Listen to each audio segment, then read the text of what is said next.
Today, we're doing a deep dive into some really unsettling first-hand accounts. Yeah? These are stories from people who found themselves caught in situations that honestly feel like they're straight out of a horror script.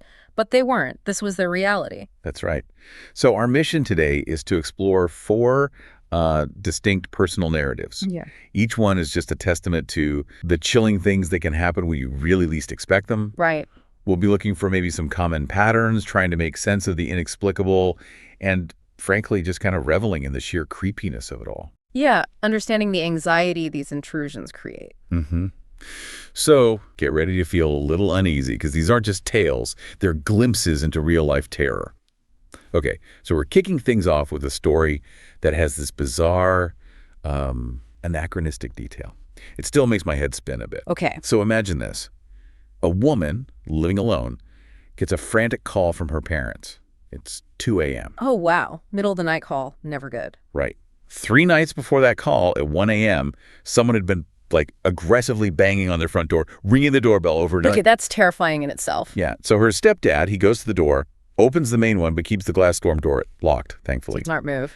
And he's facing this guy, maybe in his 30s, black hoodie pulled up, couldn't really see his face. Stepdad described him only as Hispanic. Okay, so pretty anonymous. Totally.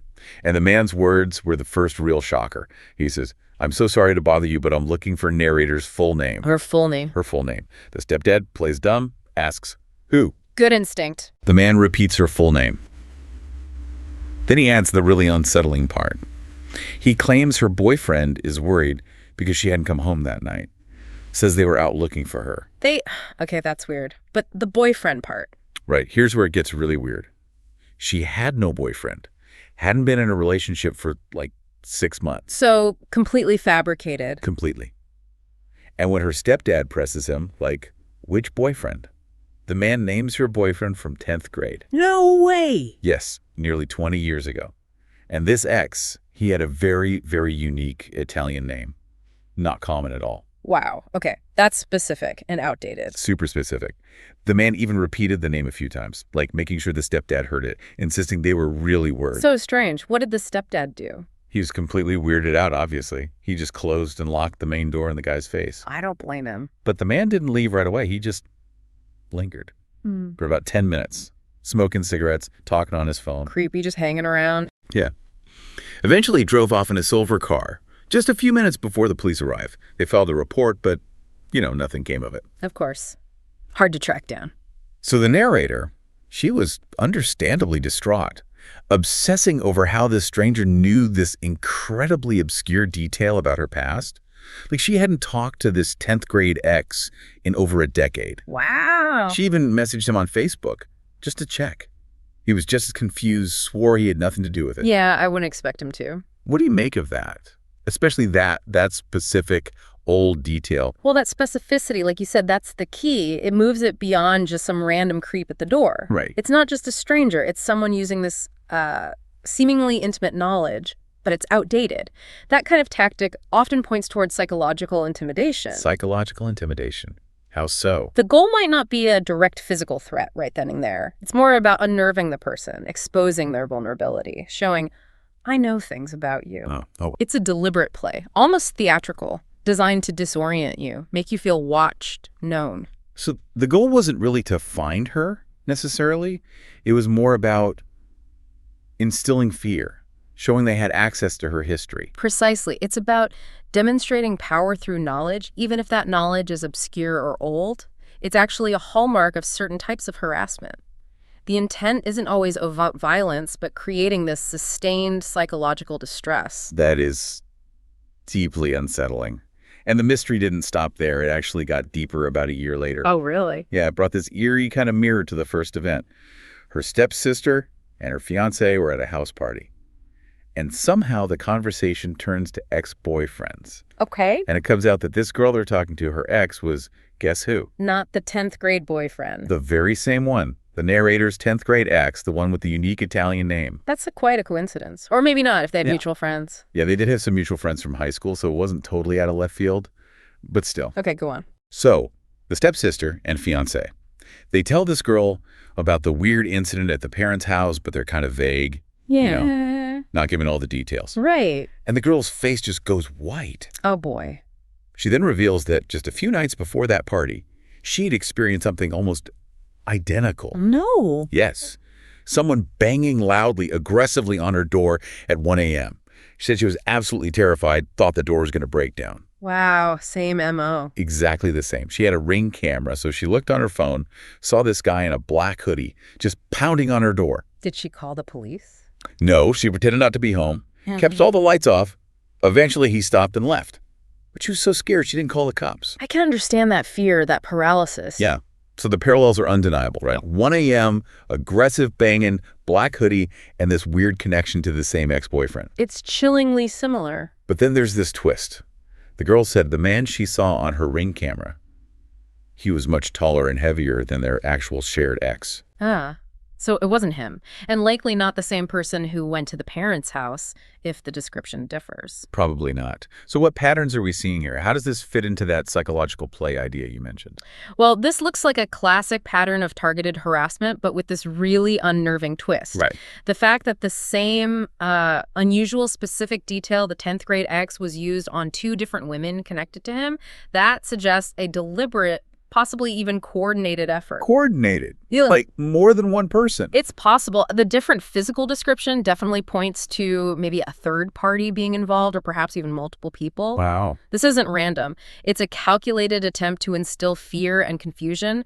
They're replicating the method of psychological disquiet we saw in the first incident. Okay. It shifts the focus from maybe just one stalker to something more complex, perhaps an organized campaign of intimidation, still aimed at that psychological effect.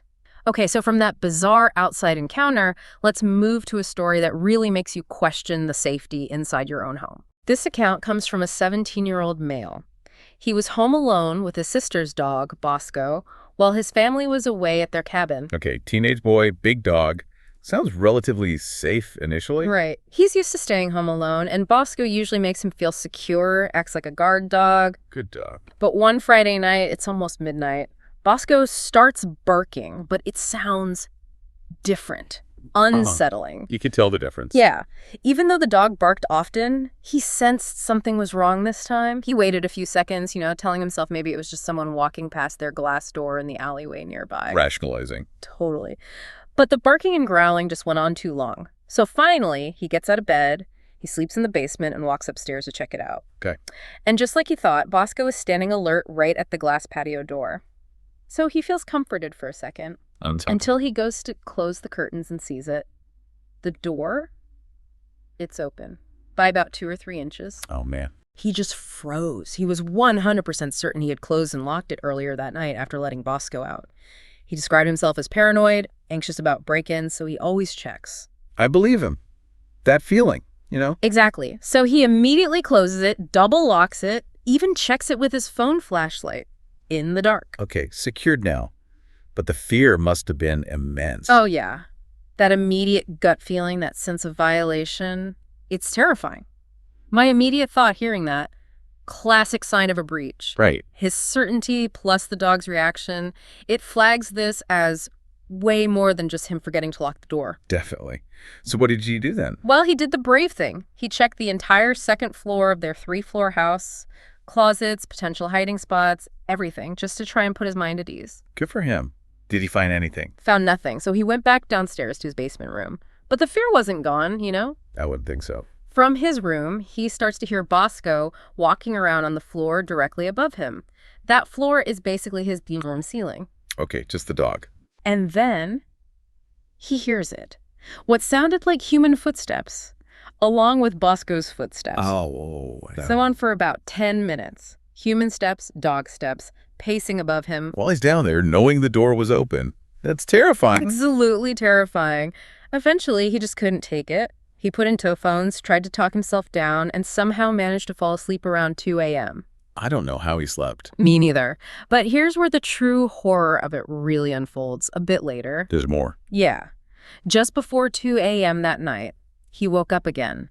This time to Bosco whining right outside his basement bedroom door. Whining. Yeah, which was also weird because Bosco never goes to the basement. There's even a baby gate up usually to stop him. So dog was scared too. Seems like it. Moments later, his sister, she's 21, comes home from work. Okay, someone else is home now. That's good. Right.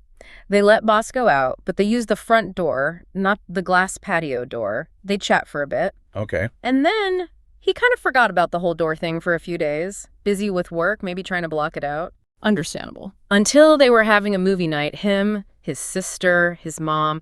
He remembered it and kind of recounted the story, almost like a creepy, funny anecdote. Yeah, sometimes you do that to cope. Exactly. But then his sister speaks up, and she reveals that on that same night, about an hour after they both got home, she found the same glass door open again. What? After he locked it? After he locked it. It had been locked from the inside. Nobody had opened it since he found it the first time. But how? They used the front door for the dog. Exactly. The stomach-dropping realization hit them. They both used the front door when she got home. Bosco couldn't have opened the glass door a second time. So, someone was still in the house. It implies someone was inside the house, possibly for hours. After he initially found the door open, locked it, and searched the place. Oh my God. Hiding while he searched, listening to him. That's the chilling implication, which raises that question again. Why break in and not steal anything? Why hide while people are awake? Yeah, what's the motive? Well, the fact that the door was found open much wider the second time, it suggests maybe a hurried escape. Perhaps when he was down in the basement and his sister was maybe in the bathroom upstairs. Okay, that makes sense. They took an opportunity to flee. Possibly. And, in cases like these, especially in areas like his small town, where they apparently have reports of break-ins where nothing is missing. Just breaking and entering. Yeah. It often points to motives beyond theft. Maybe surveillance, maybe some kind of voyeurism, or just this twisted sense of control over someone else's space. The act of intrusion itself is the goal. That feels violating on a whole different level. It absolutely is. And much like in our first story where the person had that weirdly specific knowledge. Right, the ex-boyfriend? Yeah. This home invasion also shows a perpetrator with an unsettling level of awareness. They knew the house layout well enough to hide. They knew the residents' habits, maybe. That feeling of being known or targeted. It's a common theme.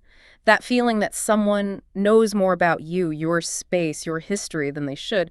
It's profoundly disturbing. The idea of someone just quietly observing you, maybe while you sleep. Yeah. Violates your privacy, your safety, everything. Okay, our next deep dive. This one explores the psychological horror of a relationship gone really wrong and the chilling ways that can follow you long after you think it's over. Right. These can be insidious. So this starts in 2019. An 18-year-old woman, she describes herself as shy, inexperienced. She downloads Tinder a few months after a rough breakup. Okay. Common scenario. Yeah. After a few matches that went nowhere, she matches with this 21-year-old guy. They have a normal first date. Things seem okay. They start a short relationship. Seems standard so far. But then, about a month in, he starts behaving erratically, like falling completely silent mid-conversation. Shuts down. Yeah. Ignores her if she asks what's wrong, gets really hot-tempered easily, slamming doors, even speeding when he's driving if he gets mad. Ooh, red flags. Big ones. Big time. She became really uncomfortable, obviously. This goes on for a few weeks, and then one night, they're driving to dinner. He goes silent again. She asks him what's wrong. He just shouts at her, tells her to shut the F up. Wow. Okay, that's abuse. Absolutely. She was frozen at first, but then she found the courage, told him we're done, gathered her stuff from his car, walked to a nearby coffee shop, called an Uber. Good for her, getting out immediately. Right. And she immediately blocked him on all social media. Smart move. Very smart. Cut contact. But it wasn't quite over. About a week later, she confides in a friend about what happened, feeling really embarrassed about it all. Yeah, that's understandable. A few nights after that, her friend gets an Instagram DM. It's from the ex. Oh no, going through friends. It's a screenshot of him saying something like, hey, I'm so sorry we have to meet like this, but narrator's name is ignoring me and I need to talk to her. Ugh. Manipulative, putting the friend in the middle. Totally. Yeah. Her heart just sank. Yeah. She immediately messaged all her other friends, warned them he might try to contact them. Good thinking. Okay. Forewarned is forearmed. Soon after that, she starts getting DMs. Yeah. From various accounts, you know the type. No profile pics, no posts, blank accounts. Burner accounts, yeah. Okay. Persistent. Very. She eventually responded to one, just asserting again, it's over, don't contact me. Then blocked them immediately. Setting a clear boundary. Yeah. Weeks went by after that with silence. She started to think, okay, maybe it's finally over. Hopefully. But then, one morning, she walks out to her car, and she sees something dangling from the door handle. Oh God. What was it? It was a necklace, one she had given him during their brief relationship. He left it on her car. Yes. And the thing is, he'd only picked her up from her house once. Her house was like a half-hour drive from his. So he drove all the way there, probably late at night or early morning, just to leave that necklace. Exactly. The thought of him doing that just completely freaked her out. That necklace left physically at her home. Mm-hmm. That feels like a big escalation from just online stuff, right? Oh, absolutely. That's a classic pattern in escalating stalking behavior. Really? Yeah. Moving from digital contact, which has a layer of distance, to leaving a physical, tangible object at her home. That's serious boundary testing. He's wondering, yes. It's not really about wanting the necklace back, is it? No, probably not. It's a deliberate act. It shows he knows where she lives, it reminds her of his presence, and it asserts this really disturbing level of access to her personal world. It's a chilling way to demonstrate his obsessive intent, designed purely to provoke fear and discomfort. God, that makes sense. And it didn't stop there either. Of course not. 2 months later, she's working her job at a small boutique. The phone rings. Let me guess. She answers and immediately recognizes his voice. Oh. He starts rambling about wanting some sweatshirt back that he'd left with her. But she just hung up before he could even finish. Good. Don't engage. But then she realized he had never called her at work while they were dating. She had no idea how he even knew she was working that specific day or time. Okay, that's more surveillance. Finding out her work schedule, the number. Yeah, it's creepy. At this point, her protective older sister steps in. Good. Sometimes you need backup. Her sister messages him directly, tells him, basically, leave her alone. Even offers, look, I'll return the sweatshirt for her, just tell me where. Taking charge, how did he react? He refused. Insisted he had to meet the narrator in person to get it back. See, it was never about the sweatshirt. Never. It became totally clear he didn't actually want it. Yes. So her sister threatened him with the police, said if he contacted either of them again, they'd file a report. Did that work? Apparently, yes. He never responded to that message. And that was the last she heard from him, directly anyway. Thank goodness for the sister stepping in. Sometimes that firm threat is needed. Definitely. Yeah. But this is where the story takes this really bewildering turn. It adds this extra layer of invasion that's just hard to make sense of. The narrator found a post in her local Craigslist missed connections section. Craigslist. Okay, random. Totally random. The post said, your mother is in Hawaii. Was. Her Facebook profile picture at the time was her in Hawaii, wearing a Hawaii hat with her mom. Whoa. Okay, that's specific. And public if it was her profile pic. Yeah, but then it gets more specific. The post continued, your birthday is blank on the blank. And it listed her actual birth date. Okay, that's not always public info. That's crossing a line. Right. And then the post finished with, this is your big sister. Pretending to be her sister? Why? No idea. So confusing. And around the same time, she also discovered 2 unknown devices connected to her home Wi-Fi. She had to change her password. Hacked Wi-Fi and creepy Craigslist posts. All right. What does all that suggest? Is this still the ex going to extreme lengths? Oh. Something else entirely. That's really compelling because it suggests one of two things, right? Either it is the ex and he's taken a remarkable leap in his methods. Like high-level surveillance, tech skills. That's exactly. Which is scary in itself. Or it introduces this really unnerving possibility that it's a separate, equally disturbing entity. Someone else is now involved. God, that's almost worse. The Craigslist posts revealing those private details so publicly, coupled with the unexplained Wi-Fi devices. That speaks to a very direct, sustained breach of her personal digital space. Yeah. It feels like an evolution of that psychological harassment we've been talking about. The goal seems to be making her feel constantly exposed, constantly watched. That feeling of being known in these intimate, unwanted ways, like we discussed with the first story, it's just a profound form of psychological terror. It really paints this picture of pervasive, evolving surveillance. Whether it's the same person or someone new, that constant feeling of being watched, known. Oh, yeah. Horrifying. Okay, our final account for today takes us into an active, escalating situation. Real-life pursuit, potential home invasion. It's pretty intense. Oh, right. Okay. The narrator is a woman, 5'3", says she looks young for her age. She had just moved into a new house and started a new gym membership. New place, new routine, vulnerable time sometimes. Exactly. And interestingly, just before this gym incident, someone had recently knocked on her door and asked if her mother was home, which she found unsettling given she looked young. Yeah, that's weird. Testing the waters, maybe. Yeah. Seeing who lives there. Perhaps. Yeah. So one night, she's at this new gym, she notices this guy staring at her. And not just staring, like almost following her around the equipment. Oh, that Jim Creep scenario. Awful. But she described him as looking genuinely crazy, like a shell-shock soldier. Socially awkward, quiet, but physically huge. Probably 6'4", bodybuilder type. Intimidating presence. Very. He eventually passes her machine, looks directly at her like he's trying to, quote, read her. She said it was like a deer in headlights moment. Her gut just screamed she was in trouble. Gotta trust that gut feeling. Absolutely. So she gets up, heads to the locker room, and surprise, surprise, he heads to the men's locker room right near hers. Oh, of course he does. So trying to avoid him, she literally just sits in the women's locker room for 20 minutes. Waiting him out.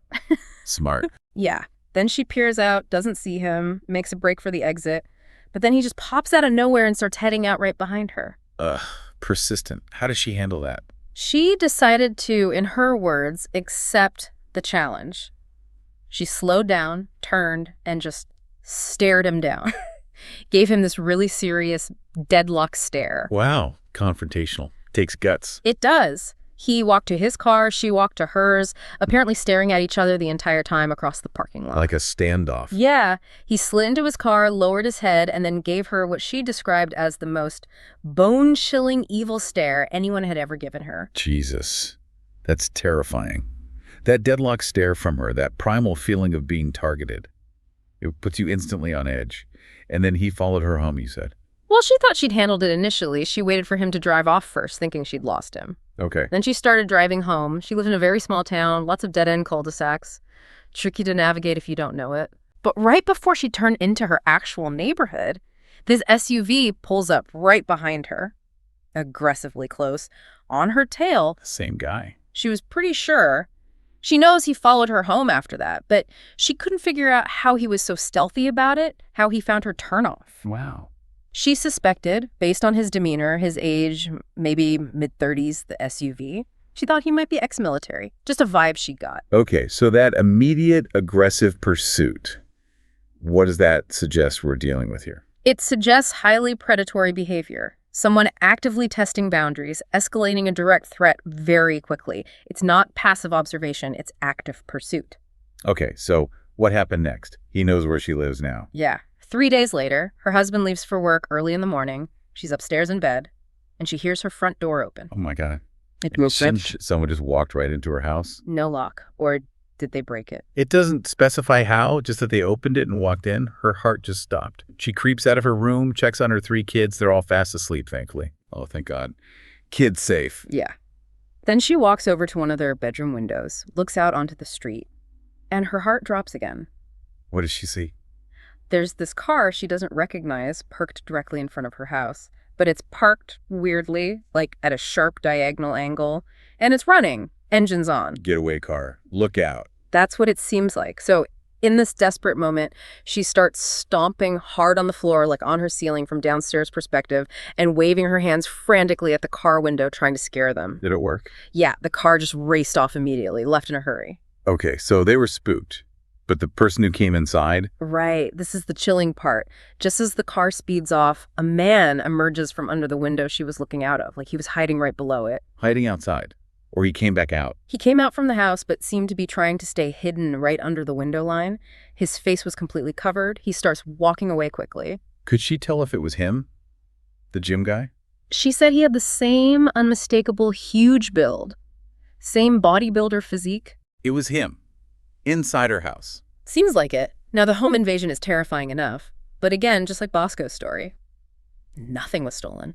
Her laptop was downstairs in plain sight. Right. That pattern again. No theft.